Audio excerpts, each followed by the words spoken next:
Hello everyone. A state witness in the Senzo Meyiwa murder trial has given explosive testimony in the Pretoria High Court, directly implicating one of the accused.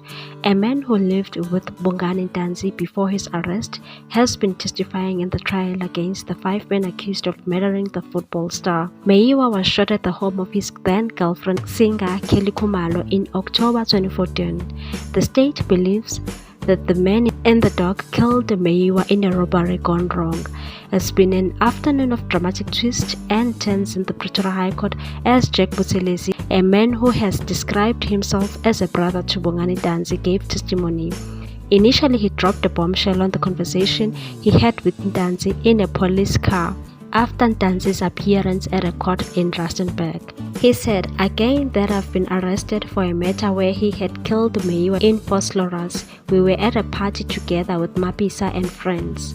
But during cross-examination, Buthelezi clarified what exactly Ntanzi said to him, making a complete U-turn. He said it is being alleged that I killed Senzo.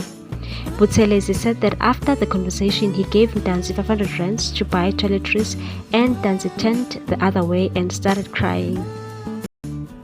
Share your views on this one. Thanks for watching. Please subscribe for more news.